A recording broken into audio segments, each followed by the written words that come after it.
Muy buenos días a todos, bienvenidos. Hoy estaremos realizando el Zoom Voces Empresariales con el doctor Dilio Hernández. Él es economista, pertenece al Centro de Investigación y Análisis Prospectivo CIA y también es asesor de Fede Cámaras Tachi. Bienvenido, doctor Dilio. Gracias por la invitación, Mari. Sí, como dice, siempre somos amigos de los asociados a Fede Cámaras y me agrada mucho siempre conversar con ustedes porque pues soy tachirense y como tachirense pues evidentemente tengo una afinidad terrenal allí, ¿no? Que no se puede separar, ¿no? Hoy vamos a conversar porque pues más que una clase, más que una cosa, una conversación sobre lo que es la economía fronteriza, aprovechando que recientemente hicimos una publicación en Amazon sobre el fenómeno económico fronterizo, Okay. que precisamente Coméntenos sobre ello. que precisamente lo vamos a presentar el 10 de diciembre en la Aula Táchira, en el posgrado de Fronteras e Integración que realiza el CEFIR. Y bueno, es un libro pues bastante ameno, escrito con bastante sencillez para no complicar el estudio de la frontera, que siempre tiene sus cosas, ¿no? Podríamos incluso decir que cuando uno va a definir la frontera, es un concepto que a veces es complejo hacerlo, porque en la frontera coinciden no solo múltiples interpretaciones de los autores, sino múltiples factores para definirlo, y además de múltiples disciplinas para poder abordar la temática de la frontera, ¿no? Por eso cuando nosotros hablamos de frontera, decimos que la frontera, desde el punto de vista conceptual, es un término o un concepto polisémico, multifactorial y multidisciplinario. Poco esas son las tres concepciones que recoge y que depende mucho de quién es el que hace la definición. Una cosa piensa un politólogo sobre lo que es la frontera, otro piensa lo que es un abogado, otro piensa lo que es un economista, otro piensa lo que es un estadista y otro a lo mejor el geógrafo. Es decir, las disciplinas que intervienen en el fenómeno fronterizo son tan variadas que por supuesto cada intérprete de este fenómeno tiene su propia concepción. Eso no quiere decir que no exista una definición concreta de lo que es la frontera, sino lo que quiero decir que cuando uno aborda el fenómeno fronterizo, pues tiene que abordarlo dentro de esta multiplicidad de cosas que forman parte de él. De hecho nosotros, cuando uno analiza la historia de la frontera y analiza el concepto de frontera, y se remonta un poquito a la historia, ¿no? Que tiene que ver con los intereses de quienes definimos la frontera y le damos categoría a ese concepto, ¿no? Eso tiene mucho que ver con la historia desde cuando el concepto de frontera comenzó a manejarse, no solamente en la diplomacia, que quizás donde se ha dado con más amplitud, porque siempre se asociaba la frontera en los primeros estados a límites, ¿no? A barreras, a espacios de diferenciación entre una sociedad y otra, o entre un país y otro. Y eso es lo que caracterizó el concepto de frontera de lo que nosotros llamamos el Estado-Nación, que duró alrededor de 300 años de ser modificado. Y para quienes definen el concepto de frontera bajo esta óptica, que sigue siendo todavía aplicada en muchos países, la frontera es un espacio de confrontación, un espacio de separación. Esa es más o menos la definición que hay. Nosotros, por ejemplo, en América Latina y en Venezuela no escapa esa concepción, a pesar de que se ha hecho variaciones en esto, seguimos teniendo el concepto de Estado-Nación en la frontera y la seguimos viendo como un espacio de separación, como un espacio de conflictividad, y eso es lo que pues, queremos que no ocurra. El otro concepto que se asocia, lo que nosotros llamamos el concepto moderno, es precisamente lo contrario, a ver la frontera como un espacio de confrontación.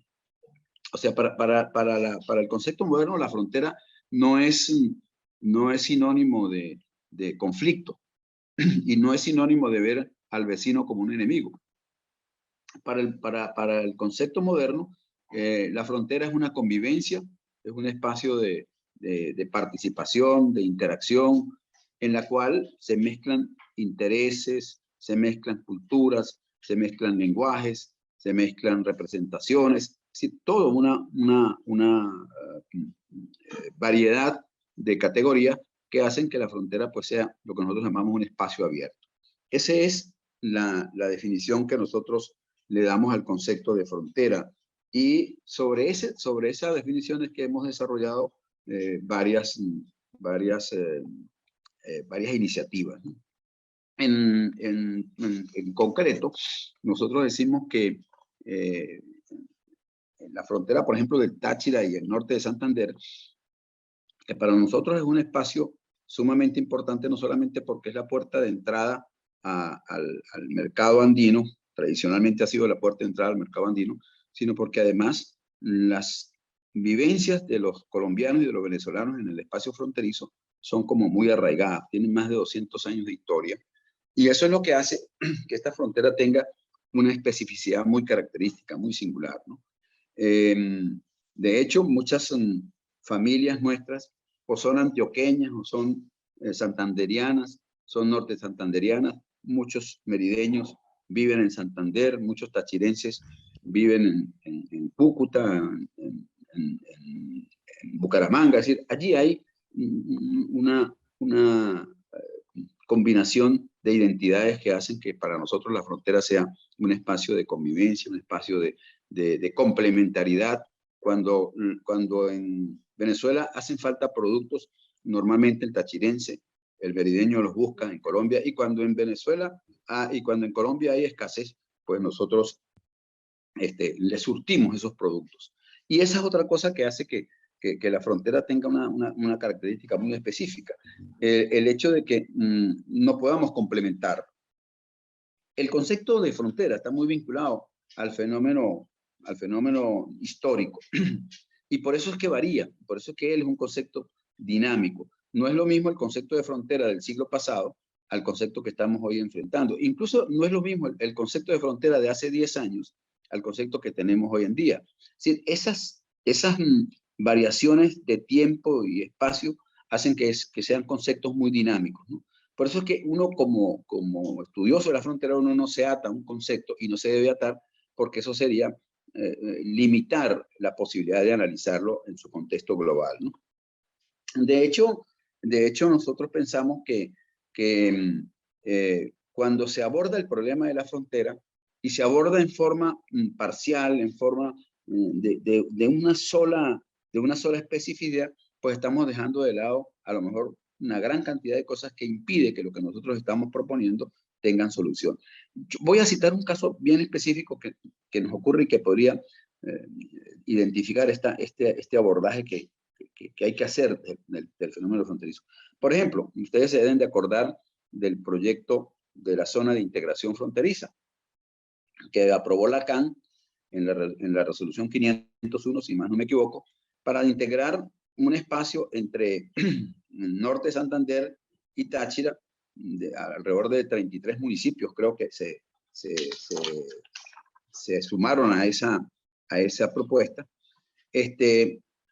Restringir esos espacios a espacios tan reducidos, pues prácticamente lo asocia al límite territorial, y eso le quita potencialidad, le quita variabilidad, porque el ejemplo que nosotros siempre poníamos cuando ese proyecto se desarrolló era que, por ejemplo, Antioquia, el mercado de Cúcuta, del norte de Santander, la mayoría de los productos que se venden allí, y se vendían principalmente para Venezuela, venían del norte de Santander, sobre todo los productos industriales, incluso la fuerza financiera que tenía Cúcuta venía precisamente de Antioquia.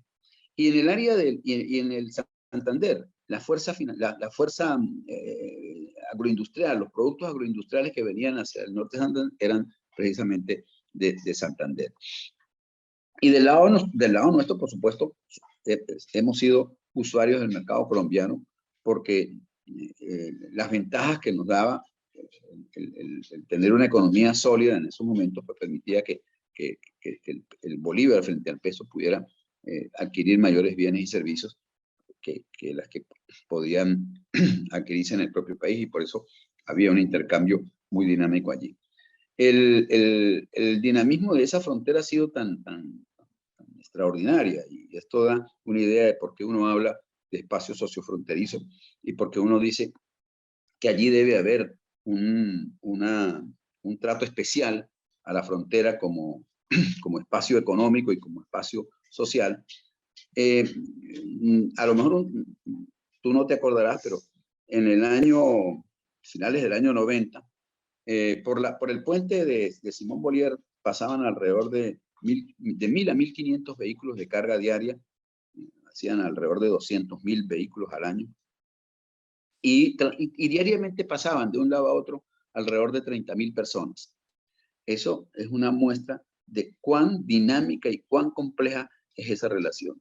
Y por eso es que el hombre de frontera pues, tiene una vivencia muy distinta, y esa vivencia a veces no es interpretada desde el lado de las metrópolis, que es donde se elaboran las políticas, sobre todo la política exterior, pero la política exterior tiene un componente de la política de frontera que no logran entender esa especificidad que hay allí en ese espacio, ¿no?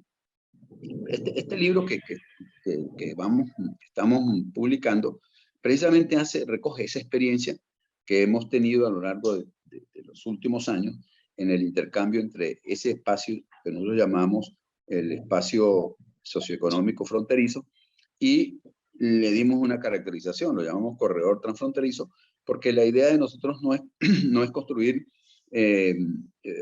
una zona específica, sino un espacio transfronterizo a través del cual puedan desplazarse bienes, personas y servicios, y que puedan utilizarse las ventajas que tienen tanto el Antioquia, Santander, Norte Santander, Táchira y Mérida, y el sur del lago, que automáticamente se incorpora a este proceso por razones obvias. El sur del lago está más pegado del Táchira y de Mérida que del propio Zulia, ¿no? Bueno, ese en el fondo ha sido el desarrollo que nosotros queremos. Nosotros pensamos que la frontera se concibe hoy como lo que nosotros llamamos en economía los espacios emergentes, espacios económicos emergentes, es decir, tienen su propia dinámica y su propia fuerza, y por eso ellos pueden articularse, engranarse con facilidad, no solamente en los espacios nacionales del país, sino además en los espacios internacionales, que son los que le dan dinámica. Y cuando uno habla de espacios binacionales, pues son las interrelaciones entre uno, dos, tres o más países. Entonces, para nosotros la frontera tiene esa concepción amplia, ese enfoque de que allí no se trata de un espacio de conflicto, sino un espacio de convivencia, complementariedad y competitividad, porque los insumos de uno y otro lado de ese espacio son compartidos, y no son compartidos de un momento para otro, sino que tienen larga historia de eso, ¿no? Yo me acuerdo con mucha nostalgia, porque tuve la oportunidad de vivirlo. Por ejemplo, el eje San Antonio Ureña, habían enorme cantidad de empresas textiles, del calzado, empresas de plásticos. O sea, era un espacio había más de 100 empresas bien consolidadas que tenían la ventaja de la producción nuestra, pero la mayoría de los insumos de ese espacio eran traídos precisamente de Colombia, y cuando hablo de Colombia hablo fundamentalmente de Antioquia, Santander, que eran los surtidores de los insumos que recibía el corredor, el eje San Antonio Ureña, para surtir a sus empresas. Y del lado nuestro recibíamos permanentemente la mano de obra del norte de Santander, que venía a trabajar, por supuesto, en Venezuela, donde había mayor posibilidad de trabajo, ¿no? Entonces, esa es una de las cosas por las que el hablar de la frontera del norte de Santander y del Táchira, pues evidentemente es una un tema que tiene que ser visto con mucho cuidado. Y pienso yo que uno de los errores que se han cometido en el establecimiento de mecanismos de cooperación y convivencia es que las visiones que se presentan desde los centros de política, que son precisamente Caracas y Bogotá, pues no entienden esa dinámica y entonces todo se reduce a la calificación de contrabando, de narcotráfico, el ilícito, que no es que no exista, como en todos los espacios fronterizos hay esos fenómenos, pero por encima de eso está un pueblo que hace su vida propia y que aporta a la economía del país y la economía del mundo, ¿no? Nosotros siempre apuntamos a que las fronteras sean como el espacio de articulación entre la economía nacional y la economía internacional. De hecho, hay fronteras en el mundo que, por ejemplo, la frontera mexicana, que permite que la base social trabajadora de México pues se incorpore a la realización de productos que circulan en todo el mundo a través de las empresas norteamericanas. Y lo mismo pasa entre Canadá y los Estados Unidos. Lo que quiero decir con esto es que para nosotros la frontera es un espacio de desarrollo, es un espacio de trabajo, un espacio de producción, y a eso es que hay que apuntar cuando uno habla de convivencia y complementariedad. Y, por supuesto, en la medida en que esa convivencia y esa complementariedad se dé, hay algo que es fundamental, que es la competitividad. Se mejora la producción de uno y otro lado, o se perfeccionan los actores que intervienen. En el caso de Táchira, la avenida de productos y de insumos colombianos, pues ayuda a mejorar, o mejoró durante muchos años, la calidad de los productos que se hacían en el eje fronterizo. Yo creo que es allí por donde va esta idea de hacer de la frontera un espacio de convivencia, complementariedad y competitividad. Sabemos que actualmente el gobierno se está reuniendo con el gobierno colombiano y el venezolano. ¿Cómo ve estas relaciones usted actualmente? Bueno, fíjense una cosa que he comentado yo en otras oportunidades. El que está más claro en esa relación es el gobierno colombiano. Nosotros siempre nos hemos dicho que la diplomacia colombiana ha sido muy habilidosa, ¿no? No porque nosotros no tengamos buenos diplomáticos, sino bueno, son las oportunidades que se presentan en esto de dirigir Estado. El que tiene más clara la película en esa relación bilateral es el gobierno colombiano.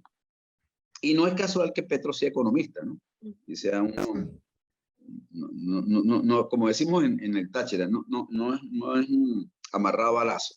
Es una persona que sabe perfectamente qué es lo que él busca. Exacto. Lo primero que entiende la diplomacia económica de Petro es que Venezuela sigue siendo un actor muy importante para el desarrollo económico colombiano. A pesar de que hoy en día no estamos produciendo ni 700.000 barriles de petróleo, pero potencialmente podríamos producir 3 millones de barriles diarios. Y eso es una oferta que ningún país pues dejaría de importar. Por eso ellos saben que allí hay. Y los recursos mineros también son importantes, toda la base nuestra. Y la petroquímica. Bueno, no es gratuito que tengamos monómeros en Colombia.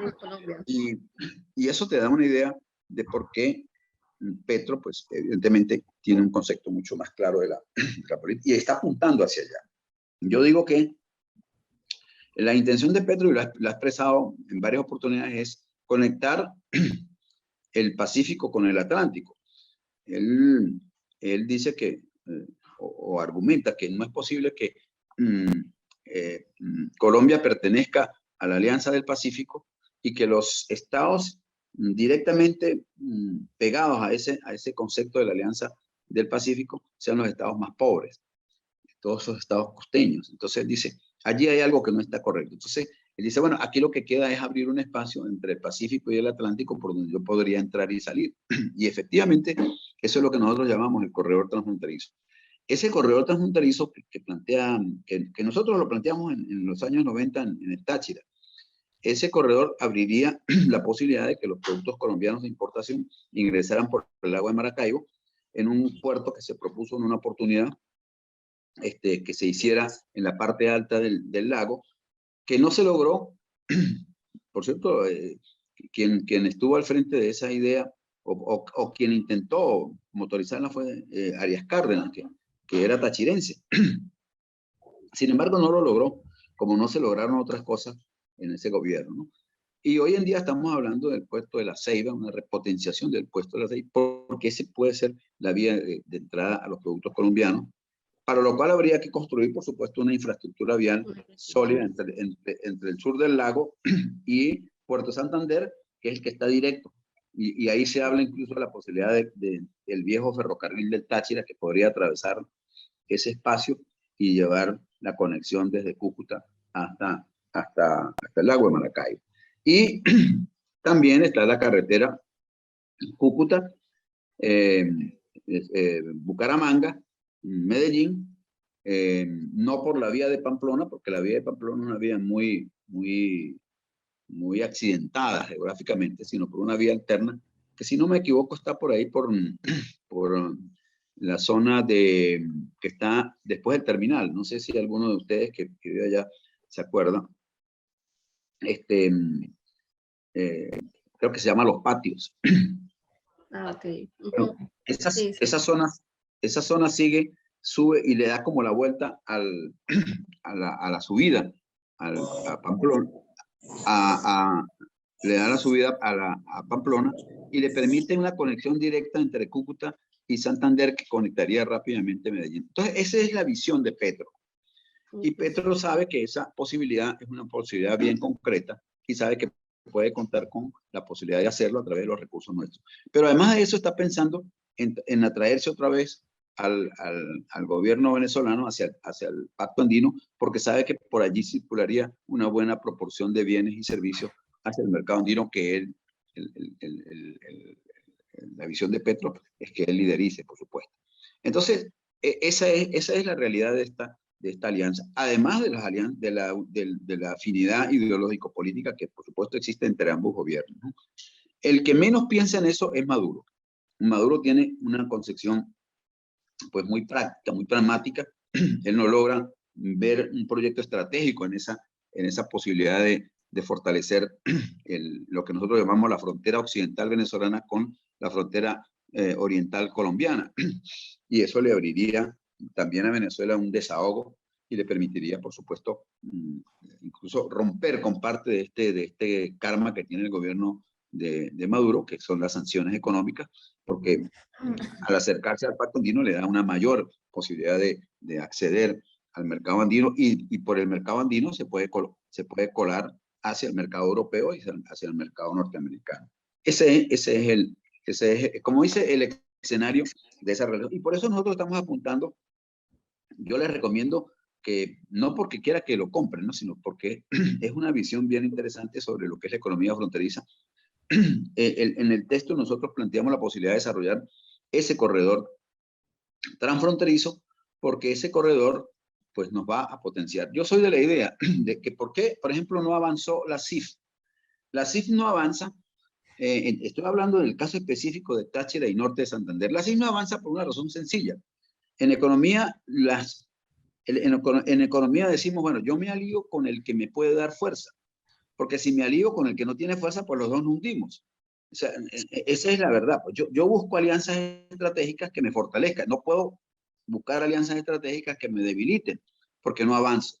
Bueno, si yo me uno con el Norte de Santander, cuya informalidad es el 70% y su economía está basada solo en el comercio que viene precisamente de otros departamentos colombianos, pues allí no tengo un gran aliado, excepto para comprar. Pero si yo soy un aliado pobre, pues tampoco tengo para comprar. Entonces, tengo que buscar expandir mi mercado como todo empresario, como todo agente económico. Y bueno, si yo uno solamente 33 municipios del eje fronterizo y me olvido y no le doy entrada a los aliados reales y fundamentales que son Santander, que es el emporio agroindustrial de Colombia, y Antioquia, Antioquia, que es el emporio industrial y financiero, pues le estamos quitando como unas válvulas de conexión al proyecto. Y por eso es que nosotros siempre apuntamos a que se atrayeran estos dos departamentos. Y eso es lo que creemos que debemos hacer, ¿no?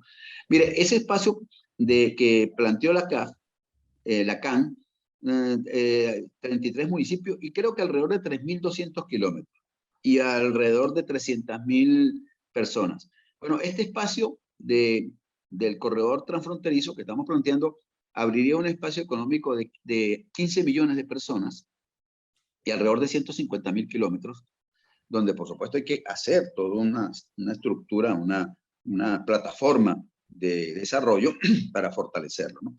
Estos son ideas y las ideas no se cuajan si no se ponen en práctica, ¿no? Ese es lo que yo pienso que se debe hacer. Y en vez de ir detrás de la propuesta económica de Petro, nosotros deberíamos ir ya adelantando más bien la propuesta y llamar más bien nosotros al gobierno colombiano a desarrollar esta idea del corredor transfronterizo para que nosotros nos podamos meter en ello como un actor importante y no como un actor secundario y no porque uno tenga temor de que otro lo ayude, sino porque nosotros somos los que iríamos a aportar allí una buena cantidad de esperanzas y de expectativas de resolver los problemas que tenemos en la economía fronteriza. Que bueno, lamentablemente es también un rebote de las consecuencias de una economía nacional muy deteriorada. Perdón. Bien, se habla también de que Venezuela pueda volver a la CAN. ¿En qué beneficiaría eso a la frontera como tal, aquí al Táchira? Bueno, como te decía, María, mira, si nosotros entramos a la CAN, que por cierto nunca debimos salirnos de la CAN. Creo Sí. que es un negocio, dirían los tachirenses, muy chimbo, ¿no? Ese negocio fue muy malo. Y bueno, estamos pagando las consecuencias de esa falta de una política económica bien estudiada, ¿no? Mira, por cierto, una anécdota, un complemento de información. Ese espacio que estamos hablando del corredor Antioquia-Mérida, norte de Santander, sur de Santander y Táchira, tiene alrededor de 100 instituciones universitarias. Ok, excelente. Alrededor, al menos 100 instituciones universitarias. Ese es lo que yo llamo una red de conocimiento extraordinaria que podría aportarle al desarrollo de esa región y de cualquier otra región una enorme potencialidad. Allí hay universidades extraordinarias. La Universidad de Antioquia es una excelente universidad. La Universidad de la UIS de Santander es una universidad sólida. La UNED nuestra es una universidad excelente. La ULA nuestra es una universidad excelente. Sí, porque Sí. no se van a quejar los amigos de la ULA. Pero tenemos una cantidad de instituciones que pudieran apuntar eso. Bueno, si nosotros aprovechamos este espacio y nos metemos en el área andina con un proyecto estratégico de desarrollo, nosotros vamos a aprovechar ese mercado andino, porque el mercado andino, querrámoslo o no, es un mercado basado, yo diría, en la economía todavía del siglo pasado, ¿no? A uno le parece muy lejana, pero el siglo pasado fue hace unos días. Entonces, nosotros podemos entrar a ese mercado con una fuerza que nos permitiría, en primer lugar, la posibilidad de colocar algunos productos de los pocos que estamos produciendo, pero que podemos producir más. Es decir, pongo el ejemplo de la industria petrolera. O sea, no es soñar abstracciones, ¿no? No son utopías abstractas, como dicen los sociólogos. Soñar con 3 millones de barriles de producción diaria, en absoluto. Y porque tenemos la posibilidad natural de producir esos 3 millones. Lo que no tenemos es inversión en la industria petrolera, no tenemos mantenimiento, y eso es lo que hace que estemos produciendo menos de 700.000 barriles diarios. Pero en el momento que tengamos un oxígeno, y el oxígeno es demanda y el oxígeno es fuente de financiamiento, en el momento que tengamos esos dos componentes, nosotros pudiéramos repotenciar ese ingreso y seríamos un país hegemónico en el área andina. Y lo voy a decir con mucha honestidad, porque los competidores son, el competidor fuerte es Colombia. Y bueno, nosotros desde el punto de vista competitivo pudiéramos estar en mejores condiciones que Colombia si reacomodamos nuestra base económica. Porque Ecuador, Perú y Bolivia son economías complementarias que en la dimensión del Pacto Andino, pues no es que no sean importantes, sino que son mucho menores a nosotros.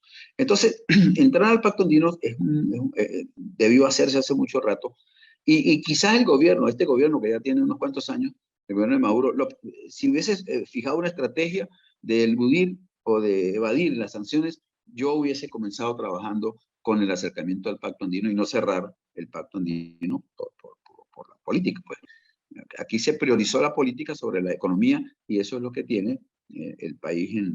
Y en el caso de la frontera, pues evidentemente el más perjudicado de ese estancamiento o de esa ruptura fue el área fronteriza, porque por el área fronteriza pasaba la mayoría de los productos que salían del país rumbo al Pacto Andino. Nosotros, el eje fronterizo aproximadamente tenía como el 60-70% del flujo comercial, porque era flujo terrestre. Y eso hacía que la importancia de ese eje fronterizo tuviera una potencia, pues, en relación a cualquier otra región. Bien, en cuanto a la ley de las zonas económicas especiales, ¿qué opina? Porque actualmente no se tomó en cuenta la frontera tachirense, pero dicen que más adelante la pueden volver a tomar en cuenta. ¿Qué opina sobre de que el gobierno tome en cuenta nuestra frontera? Sí, déjame ver si le bajo el volumen a la música que tengo allí, pero bueno, fíjate, a ver, las zonas económicas especiales no es un proyecto nuevo. Esto no es nada nuevo en la propuesta venezolana. Es una propuesta que se manejó hace mucho tiempo, y de hecho le voy a echar otro cuento a ustedes allá, que nosotros manejamos en el Táchira 2 proyectos de zonas francas, que son una zona especial, una para la fría y otra para el eje fronterizo San Antonio Ureña. Con el gobierno de Caldera, y presentamos el proyecto y lo desarrollamos. Y bueno, no se dio, te repito, por las razones que a veces la política no concuerda con la economía y termina perjudicando al pueblo, a la gente. Entonces, esa propuesta que hace el gobierno, un poco está orientada a buscar recursos, a buscar financiamiento, solo que, pues, cuando tú no tienes una seguridad de tu inversión, cuando tú tienes una economía como la que tenemos actualmente, con graves desequilibrios intersectoriales, cuando tienes una enorme inseguridad jurídica sobre lo que tú vas a hacer, pues es muy difícil que tú atraigas realmente las inversiones, ¿no? El gobierno, con las leyes especiales, lo que está tratando es de abrir ese espacio para que algunas inversiones retornaran, ¿no? Pero sigue siendo un proyecto de corta visión, sigue siendo un proyecto que se centró fundamentalmente, o está como muy centrado en el sector comercial. Y como saben los economistas, y es así, pues las economías se fortalecen cuando tú fortaleces el sector primario y el sector secundario, que son los que generan la mayor cantidad de bienes y servicios. Aspirar en un país como el nuestro, con enormes recursos naturales, centrar eso en una estrategia de desarrollo comercial, pues que se queda muy corta. Primero, competimos en desventaja, porque todos nuestros costos son mucho más elevados. Los insumos son en su mayoría importados. Entonces, ¿quiénes podrían beneficiarse de esas zonas especiales? Pues solo aquellos que primero que tengan recursos.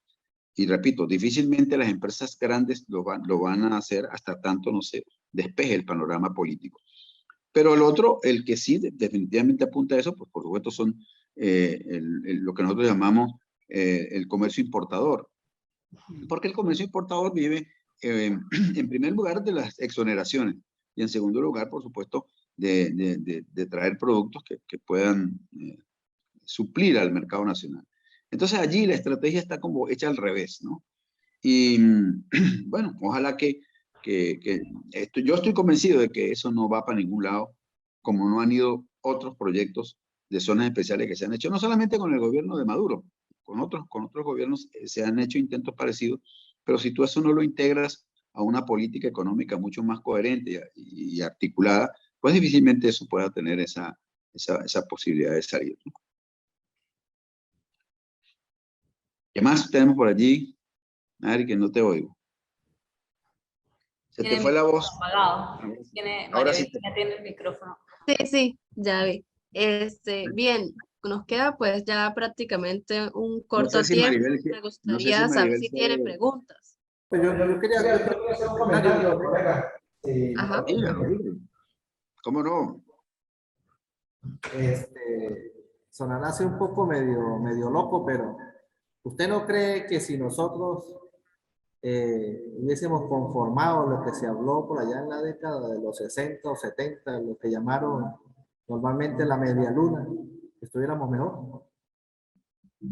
Cuando hablas de la media luna, se llama, tú te refieres a Zulia, Táchira, Mérida y hacer un estado independiente. Exactamente, y pedirle visa a todos los que están de la Pedrera para allá. Todos los que están de la... Bueno, fíjate que ese proyecto no es tan agarrado de los pelos, como dirían en mi tierra. Hay países donde las regiones son sumamente importantes. Por ejemplo, yo estoy ahorita en España. Aquí la política de las regiones, de las provincias, es jerárquica, vamos a decirlo así. El gobierno central pues tiene una importancia primaria, pero las provincias tienen su autonomía. Y aunque tú no lo creas, yo siempre he creído en esa no en una independencia de país, ¿no? De crear la nación andina, ¿no? Como alguien dice, el estado gocho. Pero sí... Descentralización, más descentralización. Sí podría. Fíjate, nosotros sí podríamos constituir una gran alianza entre Táchira, Mérida y Trujillo,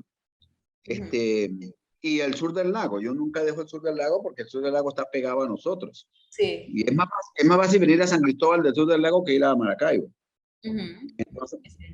Entonces, yo sí creo que allí está planteado eso que se planteó en alguna oportunidad, que son las regiones. Y nosotros tuvimos la región del suroeste.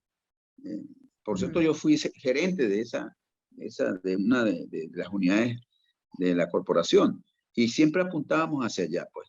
¿Cómo fortalecer ese eje territorial para hacerlo más competitivo y más fuerte? Y mira, y allí vuelvo a plantear la idea de las alianzas con los débiles y los fuertes. Nosotros seríamos allí, nosotros y el sur del lago seríamos los arrastradores o las locomotoras de esa alianza.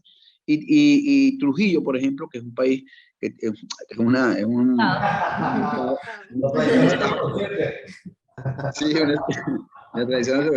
estado con muchas posibilidades, pudiera empujar su desarrollo.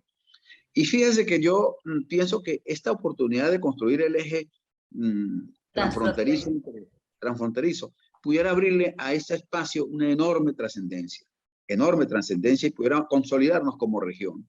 Porque primero nos fortalece. Yo me imagino, por ejemplo, el turismo. Tomo solamente el turismo. Si lográramos hacer que en Mérida, que es un atractivo turístico por excelencia, consolidado con visitantes de Bucaramanga. Los bumangueses, como dicen los colombianos, les encanta ir a Mérida. Sí. Tienen afinidad histórica y cultural con Mérida. Es una cosa extraordinaria, ¿no? Y así como los maracuchos tienen afinidad por venir hacia Colombia, hacia el norte de Santander y hacia Antioquia. Bueno, nosotros tenemos esa posibilidad de hacerlo. Entonces fortaleceríamos esa región. Y eso nos daría algo que yo considero importante, que es la construcción de una oferta exportable en la región occidental nuestra, para ofrecerla al mercado colombiano, por supuesto, en primer lugar, y después a otros mercados. Entonces, no es un sueño abstracto, es una posibilidad concreta que pudiéramos hacer, y yo creo que por allá apunta la misma propuesta del desarrollo del corredor transfronterizo, al tener allí a Táchira, Mérida y el sur del lago, y pudiéramos incorporar a Trujillo por esto del puerto de La Ceiba, que juega allí un papel importante y en el cual Trujillo tiene, pues tiene incidencia directa, ¿no? Así que sí es así. Si hay otra pregunta Sí, a nuestros oyentes. hola, buenos días, señor Dilio, ¿cómo está? ¿Cómo estás, Valen? Bien, mira, una pregunta. Con respecto a los índices macroeconómicos del PIB ahorita colombiano, según las estimaciones, dicen que el año que viene podría bajar muchísimo, ¿no?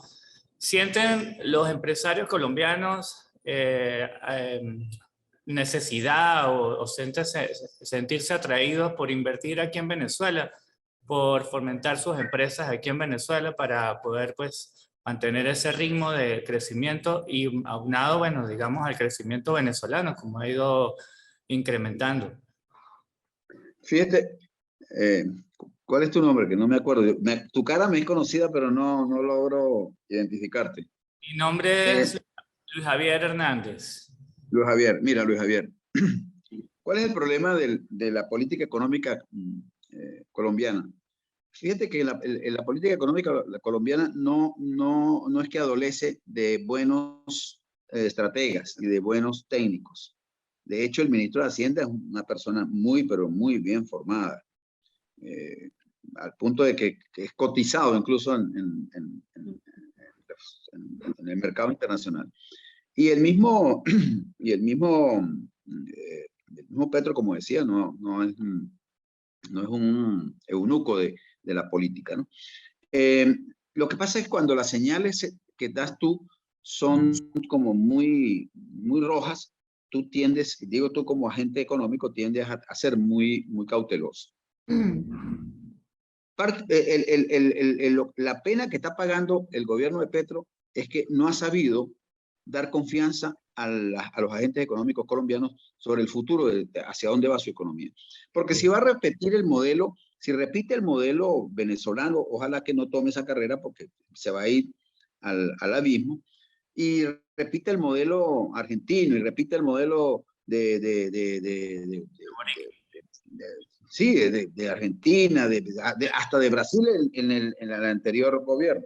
Pues uno tiene pocas posibilidades de creer que hayan expectativas de crecimiento. En la economía, para que haya crecimiento, las expectativas juegan un papel fundamental.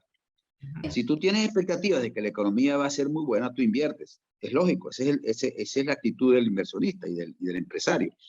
Pero si sus expectativas son bajas, tú lo que haces es guardar los recursos o reorientar su inversión en otros espacios. Ahora, en el caso de Venezuela, voy a ponerte el ejemplo así. Es como salir de Guatemala y meterse en Guatepeor, ¿no? O sea, yo soy inversionista colombiano y si no tengo unas garantías bien establecidas y bien claras de hacia dónde va mi inversión, pues por supuesto no voy a invertir, ¿no? Claro, nosotros tenemos que jugar un papel fundamental allí, por eso es que hay que crear estrategias para atraer la inversión. Y eso pasa por una cosa que se llama consensos y concertación. Tenemos que concertar y tenemos que unir esfuerzos para que empresarios, políticos, pensadores, profesionales puedan formular atractivos para que vengan a invertir en el Táchira, para ahora, digo, en la región. Ahora, te voy a poner un solo ejemplo. Y se lo decía a una amiga que hablaba en estos días allá en el Táchira. Si yo soy, por ejemplo, un turista y voy a hospedarme en un hotel tachirense y vengo de Medellín o vengo de cualquier otra ciudad, a pasar unos días, y entonces cuando estoy en el baño se me va la luz, y cuando estoy viendo algo en la televisión se me cae el canal, o hay un apagón, entonces ya estás dirigiendo unas señales muy poco atractivas. Yo diría, no, bueno, para sufrir me quedo en mi casa, y no hago eso. Entonces tenemos que comenzar por nosotros para que esa inversión se dé, y eso pasa por elaborar unas propuestas de atractivas bien serias, que sean respaldadas por todos y que tengan viabilidad, ¿no? Nadie invierte donde no hay viabilidad. Entonces, Lo que no podemos hacer es cerrar la apertura. Es decir, nosotros no podemos decir, como la cosa está un poco difícil, entonces yo no voy a continuar haciendo el esfuerzo para que mi emprendimiento y mi empresa se desarrolle. O sea, voy a poner el ejemplo de la amiga que está allí, ¿no? Con la empresa de valores. Si ella partiera de que no va a haber inversionistas, pues no abriría la empresa de valores. Tiene que apuntar a que hayan agentes que quieran invertir. Y no puede hacerlo si su propio mensaje pues es oscuro. Tiene que decir, podemos abrir espacios aquí tenemos estos recursos, aquí tenemos estas potencialidades, y así es que se va construyendo el atractivo de inversión, y así es que hace que las expectativas crezcan, ¿no? El gobierno sí, el gobierno hace sus cosas, pero también el sector privado tiene que comenzar a ser mucho más creativo, mucho más imaginativo. Hay economías que aún en dictaduras militares crecen. Sí. Y si no, miren a Chile, Y no crece porque los militares sean productores, ni industriales, porque si algo no hacen los militares es producir, ¿no? Pero la economía chilena creció a un ritmo acelerado con Pinochet. ¿Por qué creció? Bueno, porque allí había una fuerza económica que por encima del interés político, de la visión política, podía estar aportando ideas y alternativas para hacer. Entonces, ese es el reto del empresario, ese es el reto de los agentes económicos. Por eso que nosotros apuntamos y si no, no estaría hablando con ustedes hoy. Yo apuesto a que tarde o temprano tengamos un espacio económico entre Medellín y Táchira y Mérida, porque es la oportunidad que tenemos de repotenciar toda nuestra infraestructura económica y social y política. Porque en la medida en que resolvamos la parte económica, podemos resolver el problema social, que es fundamental, ¿no? Tenemos una pobreza terrible en el país, y eso no se va a resolver si no hay trabajo. O sea, esto no se resuelve con bolsas CLAP ni dádivas, no. Esto se resuelve con generar oportunidades de empleo, generar trabajo, porque es la única forma de elaborar bienes y servicios. Entonces, esto es lo que hay que comenzar a hacer. Y para hacer eso, pues necesito algunos recursos, alguien que tenga plata, como decimos allá. Y bueno, vamos a abrirle los espacios y vamos a darle oportunidades.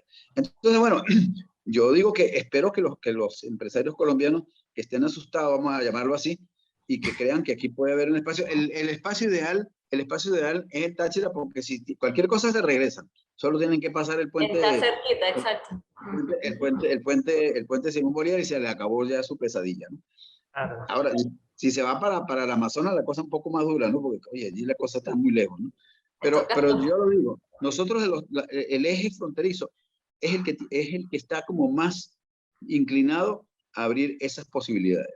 Y tenemos que venderle a los colombianos. No sé si me están oyendo, lo digo no en tono oportunista ni nada de eso. Lo digo, bueno, porque aquí hay un espacio para invertir, aquí hay un espacio para crear, y aquí hay gente que quiere hacer las cosas bien. Entonces, bueno, si allá tienen complicaciones, pues vénganse para acá. Y esa sería nuestra intención, ¿no? Ese sería lo que nosotros tenemos que apuntar. Y por eso estamos proponiendo este corredor económico transfronterizo, que no es que resuelve todo el problema, pero que nos puede abrir un espacio para Señor Dilio, otra preguntita. Bueno, ya no es la parte de economía fronteriza, sino algo más a lo nacional. ¿Qué opina acerca del crecimiento que ha tenido la Bolsa de Valores de Caracas? Que ha tenido pues, una gran aceptación, se han incluido nuevos actores, se están viendo financiados, se están viendo que los beneficios por financiamiento pues son de manera relevante, ¿no? Entonces, ¿qué opinión le da usted a eso? ¿Y qué expectativas cree? ¿Qué proyecciones pueden haber? Bueno, fíjate, yo no soy experto en el mercado de valores, ¿no? Ahí tenemos a dos colegas que parece que manejan bien lo del mercado de valores. Pero por supuesto, como economista, pues tengo unas ideas de... Yo pienso que el repunte del mercado de valores está muy asociado al retorno de algunos capitales que se fueron y la cosa afuera se puso un poco como difícil y están como devolviendo, no todo, no están devolviendo todo, pero están devolviendo parte de lo que se llevaron, ¿no? Entonces eso da, pues, ha abierto un oxígeno. Se habla mucho de la boliburguesía, esa que se llevó los reales y entonces ahora retorna y está abriendo espacios interesantes, ¿no? Y bueno, esa es una oportunidad que tienen allí también de invertir. Y la bolsa es como un camino muy, muy rápido para hacerlo, ¿no? Y la otra cosa es que, pues bueno, sí hay un espacio, sobre todo en la economía importadora se ha abierto en el sector importador se ha abierto un espacio importante. Y muchos de la gente que está invertido, si tú miras las empresas que se han creado, la mayoría están vinculadas al sector comercial y los servicios, fundamentalmente de tecnología. Y eso es un indicador de que están apuntando hacia ese sector, ¿no? Esa no es la solución del país, pero es una solución para comenzar a trabajar sobre la recuperación, ¿no? De tal manera que la bolsa es un espacio para poderlo hacer, evidentemente. Claro, hay que asesorarse bien en esto, porque cuando hay una economía con muchos desequilibrios como lo nuestro, y hay una economía con tanta volatilidad en los indicadores, especialmente en materia de inflación, de crecimiento, pues si yo invierto en la bolsa, tengo que saber en qué bolsa voy a meter mis reales, para usar la frase del amigo que tiene allá. Yo tengo que saber cómo voy a invertir allí, ¿no? Sí. Entonces, buscar el menú, el portafolio, de cuáles son mis mejores opciones. Hay cantidad de empresas, yo las analizo, tengo una colega ahí que le doy el portafolio y digo, bueno, analízame esos indicadores. Dime cuál de esas empresas en el corto, mediano y largo plazo tienen posibilidades de surgir y mi inversión puede ser rentable, ¿no? Sí, exacto. Hay acciones, doctor Dilio, que de hecho pues le han ganado a la inflación, o sea, han tenido rendimientos reales y pues esas son las que se buscan al momento de invertir. Así es. El mercado de valores pues sí ha tenido un repunte desde el año 2019, precisamente porque, bueno, también como usted lo dice, en el exterior los rendimientos ya no son tan altos como antes, inclusive hay personas que tenían ahorros en fondos que más bien se han ido disminuyendo. Sí. No han tenido ganancias en estos años, también por efectos de la pandemia. Entonces esos capitales han ido retornando, como usted lo dice, no todos, pero algunos han ido retornando al país y hacen que el mercado de valores tenga un repunte. Así es. Incluso te puedo dar unos datos, ¿no?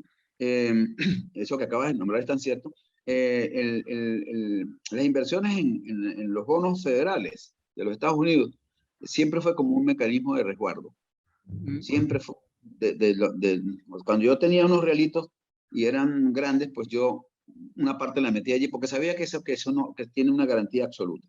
Pero con el deterioro de la misma economía norteamericana, en el sentido en que hasta la inflación ya está montada sobre los 2 dígitos, pues eso ha hecho reflexionar eso. Bueno, y otros elementos allí han incidido, ¿no? La inflación internacional es alta y cualquier ganancia se la come la inflación, ¿no? Yo digo que un inversionista que logre tasas de retorno mayores al 100%, porque nuestra inflación está en 3 dígitos, ese es una caja, una cajita. Sí, así es. Esas son empresas con mucha rentabilidad realmente. Porque hay que ver la cara que tú en un año tengas una inversión que te produzca 100%. Cuando las En ninguna inversiones parte del tradicionales... mundo, exactamente, hay ese tipo de rendimientos tan altos. Bien, doctor Dilio, tengo una última pregunta como final y es si el Táchira podría llegar a dolarizarse al verse tan afectado como actualmente estamos que el aumento del peso ha hecho que se devalúe y los precios aumenten aquí en San Cristóbal. ¿Qué opinas sobre eso? Bueno, nuestra economía en general está dolarizada, Mari. Pero Yo aquí en pienso que Táchira hoy todavía no. en el Táchira el dólar se transforma en peso por razones obvias, ¿no? Porque tiene más flujo de peso. Pero, a ver, todo va a depender de cómo va a evolucionar la economía colombiana en los próximos meses, ¿no? O yo diría el próximo año, porque Sí, ya este año se acabó. se nos está yendo. Sí, Entonces, todo va. Ahora, yo nunca he sido partidario, y lo digo con mucha franqueza, y lo he escrito en varios periódicos allá de la región. Yo creo que nosotros tenemos que resguardar nuestro patrón monetario. O sea, yo creo que nosotros no podemos desprendernos del bolívar como unidad de moneda de curso legal. Y como pasan mucho en los mercados internacionales, usted va a cualquier parte del mundo y usted ve que la gente no tiene ningún problema en cotizar en dólares, euros, pesos, lo que tú quieras, pero tienes que tener la convertibilidad. Para eso hay que tener suministro. Si lo vas a hacer con divisas, tienes que tener suficientes divisas para poder tener la convertibilidad necesaria que demanda el mercado. Y si vas a hacerlo en pesos, pues tienes que tener, perdón, en bolívares, pues tienes que tener suficientes bolívares para poderlo hacer. Es un problema como de necesidades monetarias.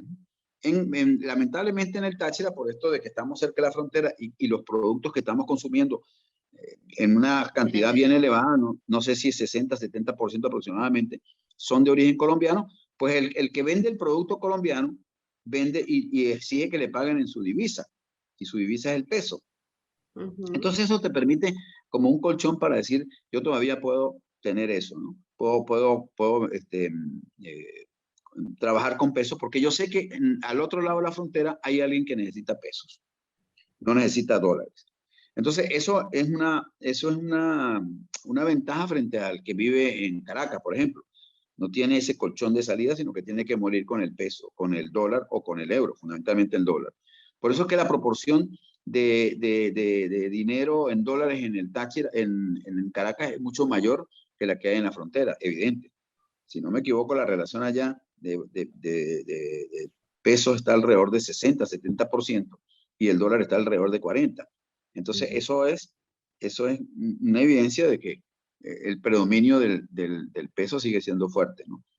Yo creo que es muy difícil que se dé un viraje total del mercado fronterizo con el peso como unidad de transacción importante, porque seguimos consumiendo y comprando productos colombianos, aunque no querramos, porque nosotros todavía no estamos en condiciones de asegurar esa oferta de bienes y servicios que requiere la región, ¿no? Esa es mi apreciación. No creo que eso sea en el corto plazo posible, ¿no? A menos de que haya una ruptura de eso. está bien. Bueno, Si no hay no. una pregunta más, podríamos ya finalizar con la despedida del doctor Dilio y con la invitación al evento que va a ser en el próximo mes de diciembre, ¿sí? Así es. ¿No? ¿No hay más preguntas? Sí, tiene otra, Luis Javier. Javier, ya. Ya la puede hablar. ¿Listo? Sí. Ok. Señor Lilio, ahora en el plano internacional, ¿cómo ve usted la exploración que se está haciendo con respecto a una única moneda latinoamericana? Tomando en cuenta que los gobiernos de Sudamérica pues se han ido apuntando a la centroizquierda, ¿no? Entonces podría haber allí una consolidación, un pacto entre estos gobiernos para crear esa moneda. Mira, esa es una experiencia que ya se hizo en América Latina, incluso en América del Sur. Nosotros creo que incluso fue Chávez el que impulsó eso, el famoso Sucre, ¿no? Sí. O el Sol, el Sucre. Bueno, y eso quedó en nada. Y cualquier iniciativa. Es que las iniciativas de las monedas son un mecanismo, vamos a decirlo así, artificial para poder realizar las transacciones económicas de bienes y servicios. Si tú no tienes bienes y servicios, de nada te sirve tener monedas. Entonces nosotros en América Latina estamos como haciendo ese juego, ¿no? Yo no creo que una moneda única, o una moneda no única, pero por lo menos una moneda de curso reconocido en estos países se puede dar si tú no tienes un proceso de integración real y efectivo, que tiene que ver con lo económico, con lo comercial, con toda la infraestructura económica de un país, ¿no? Con toda la actividad económica. Entonces, hasta que eso no se dé, crear esas cosas por afinidad política, eso es un balón vacío, ¿no? Eso no tiene sentido. Por eso yo siempre digo que en esto de las políticas públicas, pues, o en esto de la política de los estados, hay que empezar primero en la economía para luego comenzar a inventar cosas en la política, ¿no? Nosotros hacemos al revés, inventamos en la política y entonces tratamos de llevarla a la economía y ponemos la torta. Eso es lo que ha ocurrido, ¿no? Bueno, porque la gente no vive de política, vive de bienes y servicios. Eso es lo que consume. Entonces, si yo supiera que el carnet no sé, del PSV me diera comida, pues bueno, magnífico, me lo comería todos los días. Pero es que yo lo que como son alimentos. Entonces, y los alimentos tienen que producirse, y tienen que haber condiciones de producción. Entonces, crear un mecanismo político solo para decir que estamos unidos, eso no tiene ningún sentido. Aquí lo que tenemos que apuntar es a la integración real de América Latina sobre bases sólidas, ¿no? Sobre proyectos concretos y sólidos y viables y factibles, ¿no? No, tampoco faraónicos, no como el tren de Caracas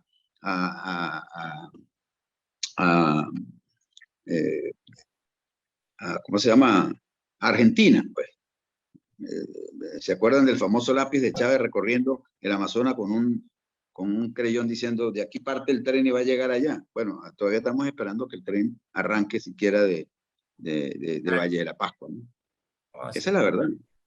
Esas cosas no tienen soporte real, ¿no? Y si algo tiene la economía, es real. Digo, no real de plata, sino realismo, ¿no? Realidades. Sí. Bueno, porque así es la economía.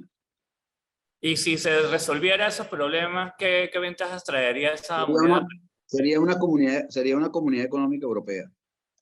Muy buena. Con las ventajas que tiene la comunidad europea. Oh. ¿Por qué? Porque, bueno, allí hay movilidad de factores, movilidad de personas, allí hay una identidad, allí hay toda una serie de cosas que han hecho. Y a pesar de todos los años que tienen, siguen teniendo problemas porque los intereses a veces de las naciones superan a veces el interés global, ¿no? Pero han tenido éxito, relativamente éxito. Bueno, el euro es un éxito de eso. Y es una prueba de que sí se puede hacer. Aun cuando Inglaterra se haya salido y hayan roces por posiciones políticas, pero es una realidad y así se construyó el proyecto económico europeo y ha sido exitoso, ¿no? Y bueno, acuérdense, ese proyecto arranca por una alianza del sector minero, es decir, algo concreto, no arrancó del manifiesto comunista, pues. No, arrancó de un proyecto concreto de bienes, como era el proyecto minero de Europa, y le fue exitoso, ¿no? Y aterrizó en lo que es hoy la Comunidad Europea, ¿no? Y así es, y así debe ser, y así debe ser. Bueno, Muy agradecido. ¿Está bien? no, agradecido por el conversatorio. Y bueno, Muchas gracias, doctor Dilio. Sí, a Sí, muchas ratificarle gracias a que todos. esperamos que vayan a la clase de la ULA y Es el 10 de diciembre, ¿verdad? el 10 de diciembre, sí. Gracias, doctor, por la ponencia. Muy excelente, de verdad que sí. Bueno, ¿no? Y cuando esté en San Cristóbal, bueno, vamos allá y visitamos tu emprendimiento y Con todo conversamos. gusto. Claro que Con todo sí, gusto, por aquí, claro que sí. Por aquí bienvenido. lo esperamos con todo gusto. Feliz día del economista. Feliz Feliz día. día para todos, sí. Feliz No, día. gracias a ustedes. Gracias a Bueno, ustedes. pues. Bueno, que Gracias, estén María. bien. Feliz Que día. estén bien. Chao, chao. Gracias, Saludos. gracias María Virginia. Saludos. Gracias, María Virginia. Saludos, estaremos en contacto. Chao. Chao, Mari. Chao, que esté muy bien, doctor Dilio.